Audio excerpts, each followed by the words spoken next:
على رسول الله وعلى آله وصحبه أجمعين أما بعد صلاة خوي گەورەتان لێبێ بیسەران بینەرانی ئازیز و خۆشەویست لە هەر کوێن هاتینە خزمەتتان لە شەوێکی تر لەو شەوە پیرۆزانە لە باس و خواسی پرسیار وڵامەکانمان دەربارەی ئەوەی کەوا دەربارەی ڕەمەزانی پیرۆز چەند پرسیارێک هاتووە بۆمان بەدەماودە و پێمان وتراوەی کێ لەوانە ئایا ئینسان زۆر جار پرسیار دەکرێت ئێمە لەگەڵ نوێژەکانماندا بۆ نمونە نوێژی تەراویح ئایا ئەو حەدیث پێغەمبەری خوا صلی الله عليه وسلم هەیە هەر کەسێ لەگەڵ ئیمامە دەست پێ لەگەڵ ئیمامە تەواو بکە ئەبێتە مای ئەوەی کەوا قیام اللەیلی بۆ نەنووسرێ بەڵام لەو لە کاتەوە کێشەیەک دروستبووە یعنی پرسیارێک دروست بووە وا بڵێن جوانترە ئایا وترەکە بکەین یا وترەکە نەکەین طبیعیە وتر ئینشاءالله نابێتە قفڵی سەڵات ئەتوانی وترەکە بکەی سێ ڕکاتەکەی لەگەڵا بکەی پاشانش نوێژ بکەی هەتا بەیانی لە ئاخردا بیکە 5 ڕکات وتر یان بیکە 7 ڕکات یان بیکە یعنی 2 تر بکە یان 4 تر بکە 7 تا 11 بە وتر دای بنە کۆتایەکەی وتر بێنە ئەمە دەبێ وە پرسیارێکی ترمانش بۆ هاتووە کەسێک دەڵێ ئایا من مردووە چی بکەم بۆی باشە ئێمە شوتمان لە جوابی داوتمان ئەوەی بۆ نمونە دوعای خێری بۆ بکە و سەدەقەی بۆ بکە خێر و خەیراتی بۆ بکە و هەروەها پرسیاری ئەوەیشی کرد ئایا دوعا خێرەکان لە چی کات و ساتێکدا بێت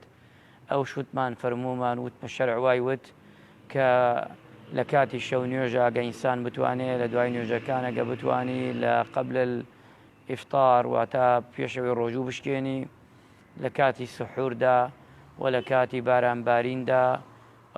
ئەمانە هەمووی دەگرێتەوە لە سەفەردا ئەمانە شوێنە پیرۆزەکانە ئینسان دەتوانێت کە چی بکە دوعای تیا بکە کەسێکی تر گەنجێکی تر پرسیاری کردووە وتەمای کچێکە و کاری بۆ ئاسان بێ ئەڵێ چی بکەم مامۆستا ئەوش پرسیاری ئەوەی ئێمە جوابمان داوتمان ئەگە بکرێ دوعای خێر بکەی بۆی کارەکەت ئاسان بێ و نوێژی ئیستیخارەی بۆ بکەی ئەگە خەیری تایە خوابی کاتە خەیر بۆت ئەگە خەریشتیانە لایدا چاکتر و باشتر دابنا ئەمە کۆمەڵی پرسیار هاتوبوو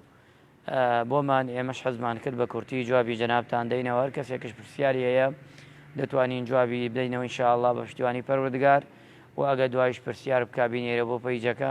دەتوانین ئینشاءالله لە دەرسەکانی داهاتوو جوابی دەدەینەوە پشت بە پەروەردگار ئێمە باسی ئەومان کرد ئادابی سیام لە خزمەتی جەنابتاندا بەڵام خاڵێکی یان دوانێکمان مابوو کە ئینسان حضور بالعلم والمال والبدن والخلق واتایەکی لەو ئادابانە بتوانی لە مانگی ڕەمەزاندا چەنە ئیسفادە ئەەکەی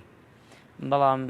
ئەتوانم بڵێن بەداخەوە مسلمانان لە مانگی ڕەمەزاندا ئەوەنە ناگەڕێن بەنوای دوای ئیسفادەدا دوای علمدا دوای زانستدا بە تایبەتی زانستی ئاینی زانستی شەرعی ئیسلامی پیرۆز بەڕاستی ئەبێ ئینسانی ماندار لەم مانگەدا لای کەم هیچ فێر نەبێ ئەبێ ئەحکام و یاسای ڕۆژووگرتن چی دەیشکێنێ چی نایشکێنێ بابەتی پەرتووکی ڕۆژوو ئەبێ ئینسان لای کەم لەم مانگا بزانێ ئەبێ دوکاندارەکان لای کەم هیچ نەبێ بزانن ئەوەی تیجارەتەکە و تاجرە ئەحکامی زەکات بزانێ لای کەم چەندیا زەکات دەدرێ وەچی حەڵاڵە وەچی حرامە ئەمانە ئەبیان دیار کەسێ ئەرک و کاری خۆی ئەکا ئەبێ لە کارەکەی خۆیدا حەڵام و حرام و حەڵاڵی خۆی بزانێ بەڵام ئەمڕۆ بینی بەداخەوە مسلمانان کەم تەرخەمن لەمەدا بۆیە ئینسانێکێ لەو تاقەیە بۆیە علم و بۆی ئیسلام پێمان ئەڵێ مانگی ڕەمەزان واتە مانگی قورئان مانگی قورئان ئەوە نی هەر ئێمە قورئان بخوێنینەوە قورئان بخوێنینەوە تەدەبوری بکەین تێبگەین لە ئایەتەکانی لە تەفسیرەکانی و لە ئەحکامەکانی تێبگەین لە معجیزەکانی ئەمانە ئەتوانین ئینسان کۆمەڵێ لە تەجوید لە هەمووی ئەتوانین ئینسان ئیسفادەی تیا بکە مڕاجعەی خۆی بکات تیایدا بەقووەتر بێ لە هەموو ڕۆیەوە ڕوویەکی تایبەت نەبێ هەر یەک ڕۆ بگرین بۆیە چونکە قورئان هەتا بشتە ناخی قورئانەوە هەتا لەگەڵ یا بژیت زیاتر بەڕاستی گەورەتر ئەبی پێی بەڕاستی قورئان وات لێ ئەکا کەسێک بی سەرداران بیت لە دنیادا دڵت ئەبێتە بەهاری دڵان بەڕاستی لەگەڵ قورئانە بژی بۆ ئینسانی ماندار ئەبێ لە ڕەمەزاندا ئەوە بکە ئەجود الناس بالخەیری خاڵێکی تر ئەوەیە پێغەمبەری خوا صلی الله عليه وسلم هیچ کەسێ لەم مانگەدا وەک پێغەمبەری خوا سەغی نەبووە. ئەبێ ئێمە سەغی بین، ئەوەی هەمانە ببەخشین بۆ ئەوەی خوای گەورە ڕەحمان پێ بکا، بۆی بەرەکەت خاتە ماڵمانەوە. بەڕاستی ئەبینم ئەو مسڵمانانەی پرۆشن بەڕاستی ئەلحاق ئەتوانین دەستخۆشی بکەین لەوانەی کە ئەبەخشن. خۆی ئێمە ئەگەر نەبەخشینش، ئەگە کەسێ نەبەخشێ هەر دەستخۆشیێکی لێ بکەی، دوعای خێرێکشی بۆ بکەی، بەڕاستی خۆی لە خۆیان گەورەیە تەژیعکردنی ئەو کەسانەیە کە خێر دەکەن. بۆیە ئەم مانگە فرسەتە یەک بەدەیە و یەک بە 700 و زیاترش خۆی گەورە لە ترازووی چاکەکان دایەنا. ئەبێ ئینسانی ئیماندار هەوڵ بدا خێرەکانی لەم مانگە پیرۆزەدا زیاتر بدا بە هەژاران، نەداران، لێقەوماوان. ئەمانە لەم کات و ساتەدا بەڕاستی ئیسفادەی هەیەتی. ما ينبغي فعله في الشهر العظيم. ئینسانی ئیماندار چی بکات لەم مانگە پیرۆزەدا؟ ئەمش پرسیارەکە. ئینسان ئەوەیە نەفسی خۆی پاکاتەوە و پەلە بکا لە چی؟ لە تەوبەکردن، پەشیمان بێتەوە لە گوناح، لە تاوان، لە خراپەکاری، چونکە وعد بدا بەخوا ئیتر نەگەڕێتەوە ئینشاءالله سەر ئەو گوناحانەی ئەو کەسانەی وا تەوبەیان کردووە. بەڕاستی دڵخۆشکردن، دەستیان بگرن زیاتر، پشتیان بگرن بۆی پەشیمان نەبنەوە، بۆی سارد نەبنەوە. من هەر کەسێک ئەزانم کە ئیمانی کە بڵێن گەڕاوەتەوە بۆ لای خۆی پەروەردگار، هەر کەسێک بێ بەڕاستی ئینسان دڵی پێخۆشە بێ. بۆیە ئێمە ئەو کەسانی وە ئێمەش بە ئێمەشەوە و بە هەمومانەوە بە تایبەتی ئەوانەی زیاتر ڕوو لە قاپی خوان ئەتوانن زیاتر تەوبە بکەن لە گوناح و لە تاوان خۆیان پاکەنەوە و بگەڕێنەوە بۆ لای پەروەردگار و دڵخۆشی بەم مانگە پیرۆزە و ئیتقان بکەن لە سیامە بە جوانی بەڕێکی و خۆشوع دروستکەن لە تەراویحە، لە نوێژەکاندا بەدڵێکی فراوان هەوڵدان نوێژەکان لە زەتی لێوەرگرن. وخاڵێکی تر ئەوەیە وريابا وعدم الفتور في العشر الأوسط، ووريابا چونك أوله الرحمة وأوسطها المغفرة وآخرها عتق من النار، كما قال النبي عليه الصلاة والسلام داولي يكمي مغفرته ناوراستي أوله رحمة يدكي ناوراستكي مغفرته کۆتاکەیشی کەچیە عتق من النار. پرسیارێکی ئەڵێ مامۆستا ئەو شتانە چین کە ڕۆژوو بەتاڵەکە؟ ئەو شتانەی کە ڕۆژوو بەتاڵ ئەکاتەوە یەکێ لەوانە خواردن و خواردنەوەیە بە عنقەس. ئەگەر ئینسان عنقەس خواردن و خواردنەوە بخواتەوە بەتاڵ ئەکاتەوە. ئەگەر پیا بچێتە لای خێزانی لە ڕۆژدا ڕۆژەکەی بەتاڵ ئەکاتەوە. ئەگەر هەر شتێک جێگای خواردن بگرێتەوە بەتاڵێکاتەوە. بە تایبەتی هەندی عولەما فەرموویانە ئەو دەرزیانە کە ئەدرێ لە دەمار جێگای خواردن و خواردن ئەگرێتەوە ئەوەش کەچی بەتاڵی ئەکاتەوە. ئەمانێ مامۆستا ئەگەر پرسیارێتر ئەگەر کەسێ مەسەن لەوەش خۆی بچێ ئاو بکەنە دەمیەوە ڕۆژەکەی داجە تێدە خۆرا چی بکە؟ ڕۆژەکەی درێژە پێ بدا یان؟ ئەگەر کەسێ لەوەش خۆی چوو حاڵەتی گەیە مردن خوانەکە پێویستێکی کە ئاوی دەینێ کە ئاویدا پێی ئەتوانێت الله ئەعلەم بەردەوام بێ لەسەری کە ڕۆژەکەی تەواوکە. بەڵام ئەگەر لەوەش خۆی چوو دوای هاتە خەوە ئاوتدا پێویستی بە ئاو بوو ئەوە هەر ئەتوانێت ڕۆژەکەی بشکێنێ بۆ سیحەتی ئەو ئینسانە پاشان ڕۆژەکەی بە قەزا بداتەوە. هاتینە سەر ئەوەی ئینسانی ئیماندار لە دەشەوی ئاخیرشدا لەیلەة القەدری خەیر من ئەلف شەهر، ئەو شەوەی تایەکەوە 1000 مانگ خەیری تا ئینسانی ئیماندار لە دەستی خۆی نەدا و سەدەقەش بکە و ئەعتیکافش بکە. ئەعتیکافکردنش لە دەقەیەکەوە هاتیای هەتا ئەتوانی ئەو دە ڕۆژە لە مزگەوت تابی، چونکە پێغەمبەری خوا صلی الله عليه وسلم کە دەی لە 20 ڕەمەزانەوە هاتە مزگەوت ناڕۆیە دەرەوە ئیعتیکاف نیەتی ئیعتیکافی ئێنا ئەمە ڕوکنەکەیە و لەگەڵ دووەمیشە ئەوەیە کە بمێنێتەوە دەرنەچە ئیلا بۆ حاجە نەبێ زۆر زۆر ضرور بێ.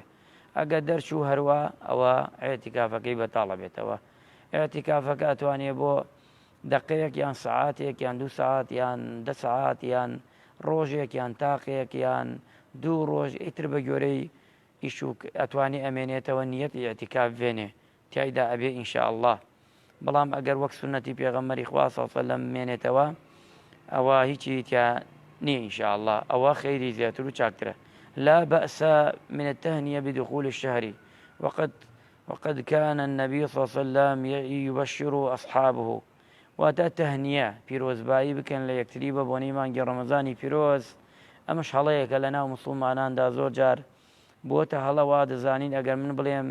یاخوا بە خێر بێ ئەم مانگە خوای گەورە بیکاتە بەرەکات پیرۆزباییت لێ یەکەم مامۆستا